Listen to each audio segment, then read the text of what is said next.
Retro Rob's Gaming Videos. Hey, Rob here, and today we're going to talk about the Atari 2600 Plug and Play by Jakks Pacific. Can't believe I haven't covered it before. That's just crazy. Why haven't I covered this thing? Anyway, this particular unit right here is largely responsible for bringing Plug and Play as kind of a mainstay of American gaming in about 2002, 2003. Now, I realize Famiclones have been around forever, or at least a really long time. You could get them like in kiosks at the mall every once in a while, along with those little remote control cars, and you could get them at flea markets. But this made it mainstream. This particular device made it so that you could buy a Plug and Play right at like Walmart or Kmart or Shopko. That's regional, isn't it? You guys have Shopko by you? Shopko is like a Wisconsin thing, isn't it? Or at least this area. Anyway, Target would be a place. It brought it into the mainstream. I believe these started out in 2002. Might have not hit the shelves till 2003, but had a lasting impact. So let's talk about this particular device. Number one, it's got 10 games in it. I will show you them in a bit. Adventure, Asteroids, Breakout, Centipede, Circus Atari, Gravatar, which is ridiculously difficult on the Atari 2600, Missile Command, Pong, Y, Volleyball, and Yars Revenge. Why I say Y Pong because, I mean, look at this. It's not, it's not a paddle. Shouldn't be playing Pong with this. Anyway, rant aside, construction quality is very high, as is the standard with Jakks Pacific early on. Their quality isn't as good nowadays, but if you look at it, the controller proportions are correct. It's well built. The labeling's nice on it. I think it's a good guess to say that it doesn't have something similar to real Atari 2600 joystick innards. I say that because there's not broken ones left and right. They also feel a little bit stiffer than the original and a little bit more weighty. Obviously, there's more guts in it, but not much more because, things are much smaller now than they were at the time. Basics. Takes 4 AA batteries. You plug in the TV with these RCA jacks. There's a select and a start button. On and reset. Fire button. Take that, kids. It's a pretty stiff fire button. Oh, wait. Now you can hear it. And that is pretty much the hardware. I think we should plug this in and play it, shall we? Be right back. All right, and here we have the main menu of the Jakks Pacific. It looks very dated. I mean, the games are old, but this menu looks dated by current plug-and-play standards. The menus have improved quite a bit since this. But the games are all there, so let's go take a look at them. We'll start with Adventure. Note that every game has a small description of the controls and how to play. That's a nice little benefit. Later plug-and-play games didn't have this. So it's nice to have the instructions right here with the handheld. That's a plus. All right. We'll play on 2. All right. So for the most part, this plays exactly like the original game. But there are some... Oh, God. There are some issues with it. Number one, notice that this dragon's purple. What the heck? It's not purple on my original... Oh, you bugger. On my original Atari 7800, look at it. I think it just locked up. Huh. Well, there's something I've never seen in the original either, and I've played a lot of hours of it. I've never seen this happen. Huh. Well, we'll restart it. There we go. Okay. So, anyway, one of the things is, the dragon looks a little purple.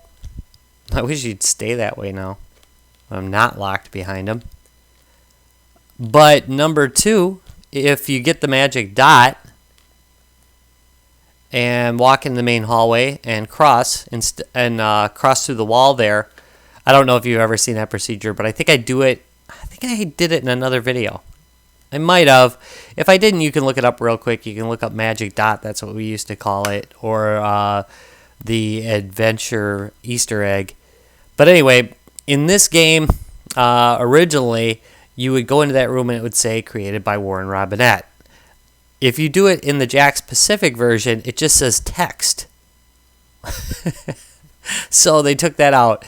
So, the game's still, the game you remember. You still enjoy it, but it's kind of weird that they took out Warren Robinette's name, which is kind of a slap to the face to the guy because they hid those names in there because Atari wasn't giving them credit for creating the games. So now, in the future, they've actually went and erased their presence from the game, which I think is kind of crappy. But anyway. Here we go. Let's go on to the second game, which is going to be Gravatar, which I've said before is redonkulously hard. Here we go.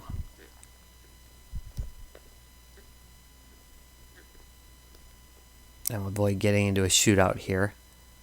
Okay, so basically, it's best to wipe these guys out as soon as possible. I'm not going to do well. I can't talk and play this game. It's hard anyway. Oh, really? It's hard anyway, but trying to talk while I'm playing is really double difficult. There we go. Oh, no, no, no, no! I just want to get this. All right, here we go.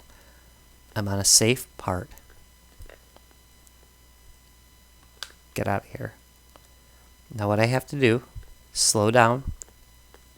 It's kind of a combination of asteroids and lunar lander. See, now I beamed up that piece. Now I got to get another one of these little blocks. I love how they felt that having these bases that fire at you, nooks and crannies weren't enough. Nope, let's add this UFO here to really, really mess with you. Come on, you dirty bugger. Ugh. Horrible. All right. You get the idea. Game is hard. It's actually pretty fun, though. So, didn't take its difficulty as a big slap in the face. All right. Main menu. That is the reset button that brings you to the main menu.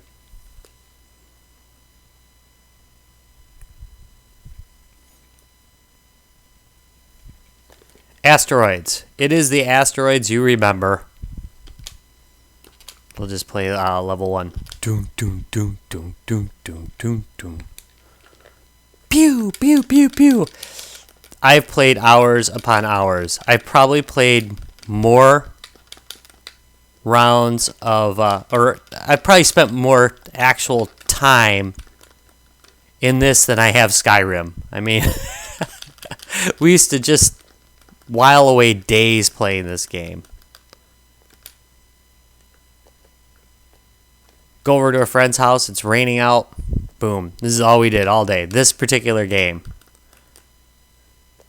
I was good at it then. Not so much now. But this is exactly how I remember it. Sound-wise, it sounds about right, too. So, yeah, not bad.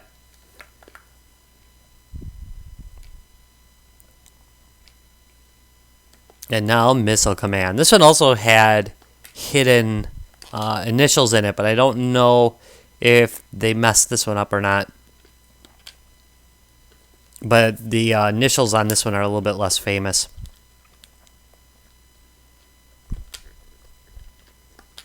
And what we have here is Missile Command. Of course, you're defending your cities against a nuclear attack from... I even remember the name. It was the Zardanians were attacking. And they were not ICBMs. They were IPBMs, interplanetary ballistic missiles. So there's no Soviets here. No nothing. You're defending yourself against the Zardanians. Or else you are the Zardanians. Anyway. It's a space game, I tell you. Really. Alright, next.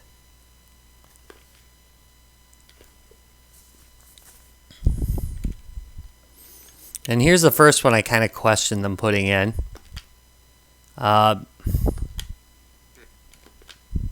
It's hard to control a paddle with a joystick. I mean, they did a pretty good job. It feels okay. Anybody who's played like Crackout or DX Ball on the Amiga, you know, they'll be able to deal with this. But this, first and foremost, is a paddle game, and a paddle game it should remain. Later on, and I did do a video on this, the guys at Jakks Pacific, not Atari, but the guys at Jakks Pacific did a paddle version with this game on it. So if you're looking for Breakout, it's probably a lot better that you get that one.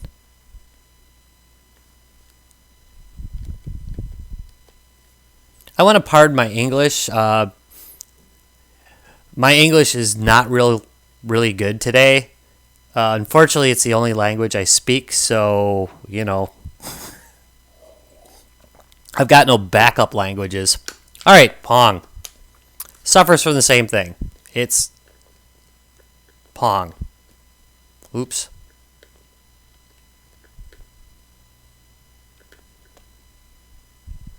Dang, am I on expert? You know, there's no expert switches on here. And novice switches. Huh. And this looks very stuck on expert. Look at that. Goes all the way around. Which you couldn't do with a paddle because the paddle would stop. Alright, I'm doing terrible. There we go. Got a score on him.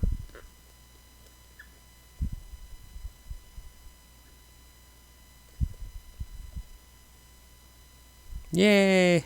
Alright. Enough of that one.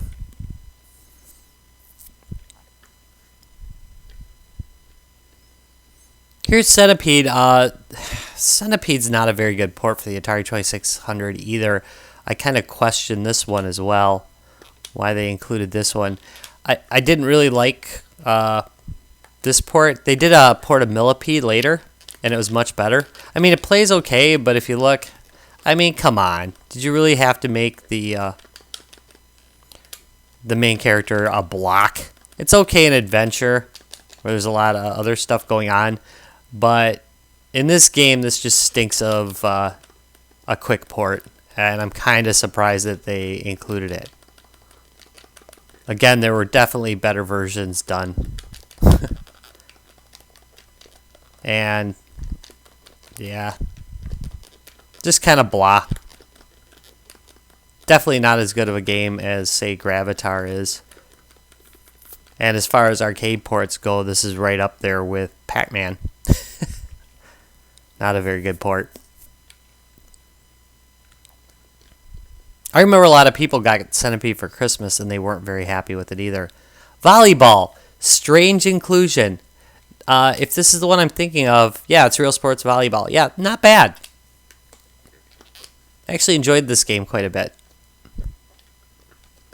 We got this on clearance, I think, towards the end of the Atari's life.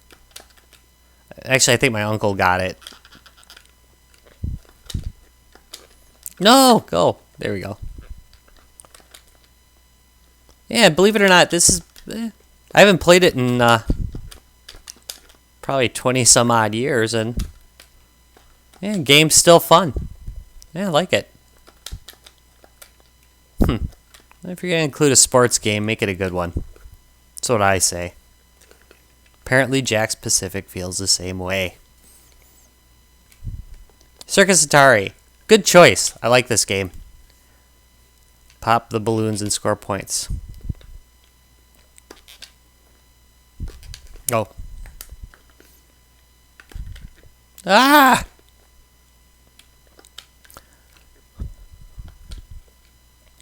At Midwest Gaming Classic, we had this game running on my Odyssey 2.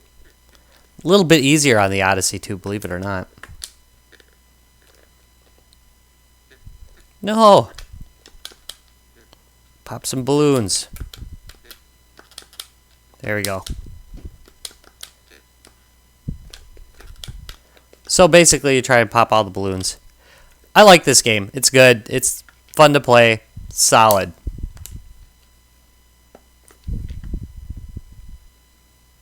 And finally, really, this game's the pick of the litter. Yars Revenge is just a great Atari game. It's one that you can show to people now, and they're like, oh yeah, that's a good game. And it is. It's a good game. I heard somewhere that this was meant to be a port originally of Star Castle, which I thought was kind of weird. And they had a problem porting Star Castle, and it ended up turning into this game. I don't know what's more difficult about Star Castle than this, but that's what I heard. And that's like a really old rumor, so, you know, it's pre-internet type of rumor, so it's quite possibly not true. So I would definitely take what I said there with a grain of salt. In fact, I would take it with an entire bottle of salt. Heck yeah, kicking butt. But anyway, this game is great. The first MGC that I went to when I was on YouTube, and I've been going to MGC for years, back before YouTube was popular. But the first one of the first videos that I put on YouTube was from an MGC, and it was a clone that somebody had made of Yars Revenge. I think the video is still up somewhere. That was before I was real serious about, well, I'm not real serious about YouTube, now, but it was before I started doing YouTube regularly. I'd put up maybe a video every couple months. So, yeah, if it's there, might be worth looking at. Anyway, I believe we have gone through all the games. Yes, we have. And that is Jakks Pacific's Atari games. It's a pretty good system. Boy, it's hard to recommend considering you can buy an Atari 7800 for next to nothing. And, they're like $30, $40 tops for Atari 7800. And you can get these games for about $1 or $2 a piece if you buy one of those. So, it's always better to play it on real hardware. But this is a neat little system, and it's partially responsible for making plug-and-play games mainstream, and it also helped bring back Atari, the Atari classics, and make them popular again. So I give it some points for both those things.